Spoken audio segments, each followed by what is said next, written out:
Bienvenue à bord du vaisseau Hypersensas. Bonjour et bienvenue dans Les Fossés, votre émission hebdomadaire sur les jeux de société. Moi c'est Alex et je suis accompagné comme d'habitude de Zéphiriel. Bonjour. Bonjour. Alors, je ne sais pas si vous l'entendez, il y a un tout petit peu de bruit autour de nous parce qu'on est toujours au FIGE. Donc ce qui dit au FIGE dit toujours avec des éditeurs, des éditrices. Et aujourd'hui, on accueille pour la première fois Ariane de Gigamix. Bonjour. Comment ça va ? Ça va très bien, écoute, c'est le 3e jour du festival, donc Fatigué. c'est dense. Fatigué ? Un petit peu. Après, ton premier festival, c'était Essen, donc c'est pas pire, non ? Ouais, mon premier festival avec Gigamic, en effet, c'était Essen. Pas pire, mais en même temps, là, on a beaucoup de nouveautés. On a gagné l'As d'or, donc on a beaucoup fêté aussi. Bravo. Et donc la fatigue est réelle. C'est quand même... ouais. Ouais, je comprends. De quoi tu viens de parler aujourd'hui ? Aujourd'hui, je vais parler de Triqueta.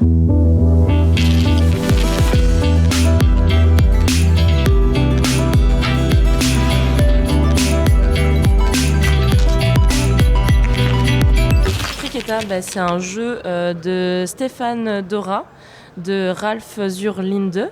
Bon, je ne sais pas si je prononce ça bien, mais en tout cas c'est eux. Et avec des illustrations de Annika Heller. Donc ça, c'est un jeu qui sort chez nous là en exclusivité sur le festival, qui est aussi du coup en vente en exclu sur le festival, mais qui va être en boutique en mars. Et je vois donc que c'est pour 8 ans et plus, de 2 à 5 joueurs. Ouais. Ok. C'est donc bien ça.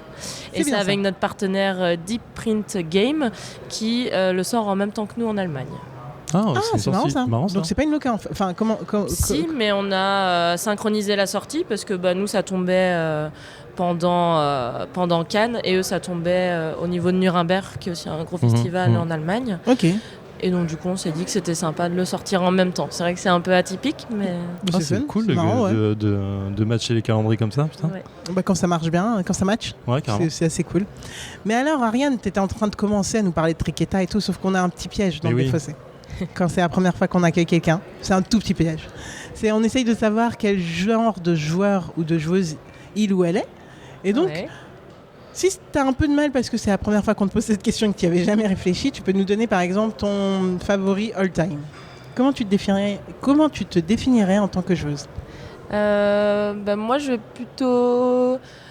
plutôt être... Je vais jouer à beaucoup de choses en fait, parce qu'en dehors de Gigamic, j'ai avec d'autres un blog autour du jeu de société. Du coup, c'est vrai qu'on va faire beaucoup de premières parties de beaucoup de choses. Ok. Mais c'est quoi ton blog ? Je sais pas en fait. Tu peux carrément. Je sais pas. C'est quoi ton blog ? On fait de la pub pour tout. Hein. Pourquoi pas ? C'est Inspired Global Gaming. On est basé en Belgique, du coup, moi plutôt nord de France maintenant. Ok. Et donc on chronique en fait un peu tout type de jeu, parce qu'on a aussi des papas dans l'équipe, on a des joueurs plus experts, on a un petit peu de tout. Mais moi plus particulièrement, je vais bien aimer... j'ai un peu deux styles de jeu qui vont beaucoup revenir. Je suis une grosse fan de deck building. Mais oui. Donc, à chaque festival, j'ai mon petit achat deck building. Là, c'est tombé sur After Us. J'allais te dire, mais t'as essayé ça ? Mais je l'ai pas essayé, j'ai juste acheté. Ah oui, direct. Ah oui, parce que j'ai pas le temps. Ok. Donc on l'essaiera la semaine prochaine. Et j'aime beaucoup aussi les jeux narratifs. Ok. Du coup, mon meilleur jeu de tous les temps, c'est ce qui a un peu soudé notre équipe du blog. Ça va être le Dilemme du Roi. Mais voilà. Je lève les bras. Je lève les bras, ouais, c'est très radiophonique. Ok, bon, merci beaucoup pour cette petite question piège. Ça allait, c'était pas non plus. Ça allait. Mais du coup, aujourd'hui, tu es là pour nous parler en effet de Triqueta, dont tu nous as déjà fait ce qu'on appelle vulgairement ici la fiche wiki. De quoi ça parle, Triqueta ? Alors là, rien à voir Triqueta, on va être un peu dans la mythologie celtique. En ambiance, on va avoir pas mal de petits animaux. Ça va être très coloré, donc ça va surtout être des tuiles. Et pour un jeu de stratégie plutôt simple dans le sens que les règles vont être assez immédiates, mais il va falloir quelques parties pour bien le maîtriser et bien en comprendre toutes les subtilités. En général, la première partie, on va être un peu trop gourmand. Après, on va beaucoup temporiser et puis après, on va réussir à faire un petit mix entre les deux. Et c'est aussi un jeu, on va embêter ses adversaires. Il va y avoir aussi un petit peu de bluff, de taquinerie. T'es en train de dire que dans la troisième partie de l'émission, on va régler nos comptes ? Oui. Oui. On aime dans le défaussé. Moi j'aime bien. On aime bien. Ok. Et comme tu l'as dit, c'est un jeu entre 2 et 5 joueurs, mais ce qui est assez marrant avec ce jeu, c'est que ce soit à 2 ou à 5, on va jouer avec le même matériel. Donc on va jouer avec 10 tuiles de chaque animal, il y a 6 animaux différents. D'accord. Et du coup, à 2 joueurs, on va vraiment pas jouer de la même façon que 5 joueurs. Ok. Donc ça va être un jeu qui va changer C'est le joueur beaucoup. qui s'adapte et pas le matériel qui s'adapte au nombre de joueurs, c'est ça du coup? Ouais, c'est ça. Ok. Et comment on joue spécifiquement ? C'est un truc de tuiles, t'as dit, c'est ça ? Oui, c'est ça. Alors, ça s'appelle Triqueta, en fait, c'est ce qui est désigné dans la mythologie celtique et en fait dans pas mal de mythologies, l'assemblage entre 3 éléments. De base, la mer, la terre, le ciel. Mais ici, en fait, ça va être 3 animaux de la même espèce qui, quand ils vont être tous les 3, vont faire le max de points possible. Les points valent entre 5 et 10 en fonction de l'animal. L'ours, c'est ceux à guetter, valent 10 points. Mais s'ils sont que par 1 ou 2, peu importe l'espèce, ils vont valoir que 1 ou 2 petits points. Et c'est là qu'est tout le twist, s'ils sont à plus que 3.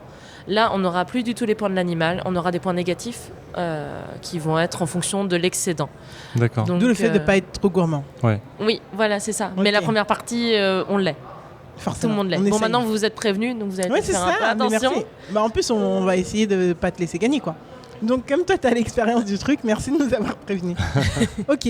Et globalement, en fait, du coup, on a des tuiles, j'imagine. En fait, je triche un peu, je l'ai vu tout à l'heure exposé. Mais on a des tuiles au milieu et chaque joueur va pouvoir en prendre une par une, c'est ça ? Oui, c'est ça. Alors, ça se joue en 4 manches. Chaque manche, on va faire un petit monticule de tuiles qui vont représenter une petite fleur. Et on va, à tour de rôle, soit prendre une tuile, la regarder et la mettre sur une des 3 lignes du jeu. Bon, là, je dis 3 parce qu'on est 3 autour de la table. Ouais. Il y aura 2 lignes si on est 2, 5 lignes si on est 5, okay. etc. Donc, soit faire ça, soit prendre une des lignes et alors sortir de toute la manche. Et les tuiles qui auront été sur la ligne, on va les mettre devant nous. On ne peut pas s'en défausser. Si on a un ours de trop ou quoi, tant pis, il vient à la maison quand même. Et la petite subtilité, c'est qu'au lieu de faire ça, on peut aussi, quand on a regardé la tuile, la garder face cachée à côté de nous. Mais ça, on peut le faire que 2 fois sur toute la partie. Est-ce que c'est pour induire les autres en erreur ou c'est juste pour qu'elles comptent pas ? Non, c'est parce qu'en fait, les tuiles qu'on va mettre de côté, c'est un petit peu des bonus. En fait, en fin de partie, soit on va les mettre dans notre jeu, soit on peut les défausser gratuitement. Okay. Donc des fois, c'est quand on est un petit peu coincé, qu'on a un animal en trop, qu'on ne veut pas rajouter sur une ligne parce que ça va nous bloquer, ou parce que on a notre 3e ours, on l'a rencontré, et on n'est pas sûr de le rencontrer plus tard, et on a bien envie d'avoir les 10 points. De le garder quand même, ouais. Donc, voilà, en fait, pour plusieurs raisons. Ça a l'air d'être un jeu abstrait, mais en même temps... là, ce que tu nous as expliqué, j'ai l'impression qu'on peut y aller, quoi. On peut à peu près commencer à jouer avec ça, alors qu'on n'est pas allé non plus dans les profondeurs des règles, je pense. La mécanique a l'air assez simple, mais effectivement, plein de petites subtilités pour la difficulté du jeu, quoi. Mais je pense que, en fait, je t'ai déjà dit toutes les règles. Et c'est plutôt simple dans les règles, mais ça va être vraiment maîtrisé, que ça va être un peu plus ardu et nécessiter plus de parties. Il y a un truc que tu nous as pas dit. Il y a un truc qu'elle nous a pas dit, Zef. Il y a un truc qu'elle nous a pas dit. C'est quoi la règle premier joueur ? Oh, la piège. Moi, j'ai regardé, donc je sais. C'est le joueur le plus jeune qui commence. C'est pas mal. On est prêt à jouer ? On est prêt. Let's go. Bon, écoute. On peut aussi à tout moment prendre une ligne vide. C'est pas un intérêt fou. Oui, ça t'évite de perdre ce jeu. Pourquoi j'ai pris une ligne vide là ? Non, tu peux prendre. Ah, ok. Oui, j'enlève pour visuellement parce que Ok. c'était Pourquoi c'est toi qui commence ? Non, c'est pas. Pourquoi c'est moi, ton adversaire là ? Je ne saisis pas. Bah, t'as bientôt fait ton 10. Bah, toi aussi. C'est bon.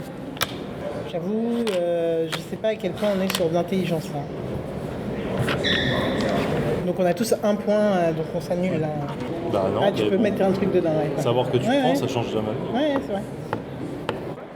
Et nous voilà de retour dans le défaussé après 11 minutes et 34 secondes de Triqueta en compagnie d'Ariane de Gigamic. Zef, qu'est-ce que tu as pensé de Triqueta ? Alors, ça fonctionne bien déjà, ça roule tout seul. J'essaie pendant qu'on jouait de trouver quel type de jeu ça me rappelait. Mais j'ai pas trouvé. T'as pas associé. J'ai pas réussi à trouver. Ce type de jeu où tu prends, tu continues à. C'est une forme de stop ou encore finalement. Ouais. Où tu vas essayer de rameuter le plus de points, mais avec une partie de bluff qui va avec, et j'arrive pas à trouver. J'avais un jeu en tête, mais j'arrivais pas à retrouver le nom. Bref, ce n'est pas grave. Ça fonctionne bien, ça va vite, c'est agréable. Le matos, c'est cool. Le matos, moi j'adore les. Comment on appelle ça, un jeton les petits jetons, token en bois, je dirais. Ouais, les tuiles. Les tuiles de bois sont agréables. Visuellement, ça fonctionne super bien. Bon, la thématique est là, mais on la voit absolument pas. On voit que des après, chiffres. Peut-être si on s'y connaissait plus en mythologie nordique, j'avoue, sinon ça me dit rien. Oui, ouais. C'est plutôt ça. Ce serait ça ou des carottes, ce serait pareil. En vrai, collectionner les légumes, ce serait pareil. Mais bon, au moins, elle a le mérite d'être là, la thématique. Pour le reste, je pense que la deuxième partie doit être vraiment plus intense. Tu aurais joué différemment. J'aurais clairement joué différemment. En fait, comme je vous voyais continuer à piocher, je me dis, je vais pas m'arrêter là. Je vais y aller quand même. Et effectivement, la notion de... Je crois qu'on a été un peu soft sur le côté on a envie de se pourrir pas trop. Il y avait peut-être un petit Moi, j'ai essayé de vous pourrir en vrai, mais en fait, je voulais pas me... En fait, j'ai essayé de vous pourrir tout en me laissant des ouvertures à moi. Et en fait, c'est super compliqué. Donc, à un moment, tu prends petit. Et comme tu sors du jeu, quand tu prends, tu peux pas continuer à pourrir les gens. Et donc, faut modérer, quoi. Il y a plus de lignes quand on est plus de joueurs, ça ? Oui, c'est toujours une ligne par joueur. D'accord, ok, ouais. Du coup, comme je disais, à 5, tu t'imagines que c'est hyper différent. Parce que le temps que ça revienne à ton tour, il y a déjà 4 tuiles qui ont été posées ou des lignes qui ont été prises. Les lignes vont aussi avoir moins de tuiles chacune. Ouais, tu dois avoir un côté un poil plus chaotique. Pas chaotique dans le sens plus dans le moins de contrôle possible. Tandis qu'à 2, waouh. À 2, il y en a beaucoup, mais en même temps, on peut vite aussi prendre beaucoup trop de tuiles à 2. Oui, mais t'as un côté tactique qui rentre ultra fort dans le jeu, quoi. Ouais. C'est une grosse dose de contrôle et de comment je te pourris ta ligne.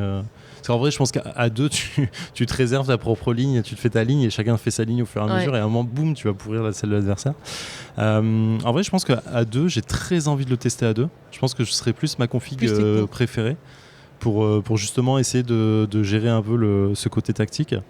À plus de 3, je pense que c'est pas un jeu pour moi. Il y aura trop de non-contrôle pour me dire en fait je prends ce qui reste. Mais je sais pas. Alex, qu'est-ce que tu en penses ? Je pense que c'est un jeu que tu as envie de contrôler en effet. Donc si tu n'as pas le contrôle sur 5, ça me semble énorme en effet. Attendre ton tour, etc. Déjà tu poses mais tu n'as aucune garantie sur ce qui va se passer sur les 4 autres pauses. Ah oui, tu joues moins, mais du coup tu as aussi beaucoup observé le jeu des autres pendant ce temps-là. Je pense que tu opportuniste de ouf là. T'as une ligne qui est à peu près bien. Tu y vas parce que sinon. Et puis si tu y vas plus tard, entre temps il y aurait eu 4 nouvelles tuiles où elle sera partie. Ça va être très très différent. C'est pas le même jeu en fait. En fait, j'ai vraiment envie d'essayer à 2 et à 5 en fait. Tu vois. Là, je me dis, j'ai vraiment envie d'essayer les deux opposés. Parce que en effet, il y a un monde où franchement, en étant plus chaotique, il y a d'un seul coup. Masse de fun et masse d'insultes et tout. C'est vrai qu'on était soft là. On était studieux. On était ultra studieux. Mais en même temps, je nous avais mis un petit coup de pression en mode faut pas faire trop et tout. Donc on était en mode ok. Voilà, on a fait trop. Enfin, pour ma part, j'ai vu que j'ai vraiment fait trop. Alex nous met la raclée à 37, je crois, 37 points. Ouais. Moi, je suis à 11, voilà. Ariane, toi, t'es à 20 et quelques, 27. Voilà, ça reste. Franchement, avec deux deux animaux éliminés, c'est pas mal, non 27, je sais pas. C'est le 5 et 6 qui ont été éliminés, ils ont permis de faire le 10 et le 8. Oui, c'est un bon gain. Ouais. C'est un vrai gain, ouais. C'est un gap d'un seul coup, 18 pim. Ah oui, t'avais le 9 en plus. Moi, j'ai fait les 3 plus hauts. Vraiment bien. Ah oui, mais en plus, attends, t'as combien d'animaux de chaque 6, 7, 8 3, 4, 5, 6, 7, 8, 9. Ah, 10 de chaque. Ah oui, parce que je voyais des trucs. Ah oui, 10 de chaque. Mais j'allais dire, en fait, à 5, tu peux jamais faire tout. Non, tu pourras pas faire de si belles trucs. Est-ce que ça arrive que de toute façon, même à 3, quelqu'un fasse tout ? Moi, ça m'est jamais arrivé. Pour le moment, je crois que t'es dans mes meilleures joueuses, là. Ah ouais ? Oui.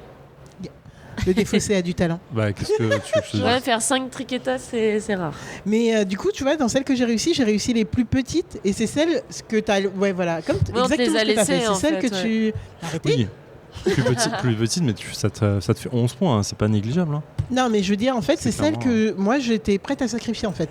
C'est vraiment les seules sur lesquelles j'étais en mode ok, si vous avez envie de me les mettre en plus. Je suis prête à les accepter les lignes, mais il faut que je gagne un truc bien. Comme toi, exactement ce que c'est ça. Mais c'est intéressant parce que tu vois, tu te dis en fait on peut les sacrifier, on est à 3 points de différence, 3-4 points de différence. Ce qui est pas à la fois énorme et pas énorme en disant en fait le faire c'est mieux que de perdre le 10 quoi, tu vois. Enfin, je sais pas, ma phrase n'a pas de sens, mais j'ai pas compris énormément de sens. Parce qu'en fait, on parle de sacrifice sur les petits points, en disant que c'est le lapin et la chouette fait 5 et respectivement 5 et 6 points. Et tu te dis, ok, c'est ce que je suis capable de sacrifier pour faire le 8, par exemple. Mais ta différence entre le 6 et le 8, c'est que 2 points, c'est pas énorme. Et parfois, il vaut mieux être sûr que tu fasses le 6 plutôt que éventuellement te perdre. Je pense que c'est psychologique. Mentalement, t'es là, je préfère avoir le 8 mais que c'est super intéressant. Mais en même temps, perdre le 6, ça te fait 1 point. Ouais, voilà. Oui, voilà. En fait, le négatif n'est pas si négatif que ça, en fait. C'est-à-dire que tu perds pas, tu perds juste ton combo de points, mais ta tuile de plus va te faire un négatif de 1 ou 2 suivant. Tu en as, moi, je prends un -4, mais. On a dit que c'était un jeu facile, mais on est en train de débriefer. C'est assez drôle. C'est intéressant. C'est le côté tactique qui rentre vraiment dans la course, quoi. Ouais, c'est ça. Et vous avez sur le salon, tu disais que vous étiez bientôt sold out, et vous avez quel retour des utilisateurs, des visiteurs, des joueurs et joueuses, et surtout, quelle est la configuration la plus communément faite? Combien de joueurs Sur le festival, ça va plutôt être des plus gros groupes en vrai. Et c'est aussi chouette d'avoir un jeu comme ça un peu stratégique qui joue jusque 5 et rapide surtout. Ça va bien tourner en festival pour ça. Et sinon, non, il plaît bien parce que ça reste du jeu stratégique un peu abstrait, mais il y a quand même de beaux visuels, un beau matériel et aussi un prix hyper accessible pour aussi une boîte plutôt petite. Comparé par exemple à du Azul, c'est un peu dans ce style-là de sensation, où on a aussi du très beau visuel du très beau matériel pour Azul. On va être sur un thème peut-être un peu moins sexy, on va être sur une boîte plus grosse, plus chère. Plus compliqué direct aussi. Azul, rien que compter les points, les gens ont du mal à faire max. Ici, ça va être un peu pareil. Le premier comptage, va falloir un petit peu assister aussi, mais après, pour moi, c'est un peu le même style de difficulté. On est sur combien au niveau tarif, tu disais?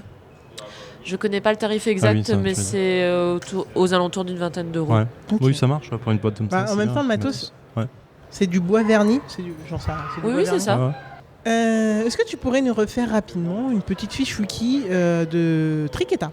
C'est-à-dire quel auteur, par qui, pour combien de joueurs, etc. Alors du coup, Triqueta, donc édité chez Gigamic en partenariat avec Deep Print Game. Donc c'est en exclu au Festival de Cannes, à la fois jouable et achetable, mais ça va sortir en boutique qu'en mars. Et du coup, c'est conçu par Stéphane Dora Ralph Zurlinde et illustré par Annika Heller. Et ça va être donc de 2 à 5 joueurs à partir de 8 ans pour des parties en théorie d'une 30aine de minutes. En pratique, on sera sur des parties quand même plus rapides. En tout cas, dès la deuxième partie, on sera peut-être sur du 10-15 minutes. Ouais. Et même configuration à 2 ou à 5 joueurs. Et du coup, pour des parties très différentes et des parties stratégiques, mais où on va ennuyer l'adversaire, on va un peu bluffer et s'embêter. Et ça on aime dans le défaussé. Et donc franchement on a adhéré. Ouais, carrément, c'est un plus. Ouais, Ariane, tu reviens quand tu veux dans l'émission. Merci beaucoup d'avoir accepté de prendre de ton temps pendant le fiche expliquer Triqueta. Merci à vous. Et écoute, à très vite. À très vite. À bientôt. Ciao. Oui. Ah d'accord. Non, je disais au revoir. Il n'y a pas de souci. Bye bye. Non. À la semaine prochaine. Allez, à la semaine prochaine. Bye. Fin de transmission.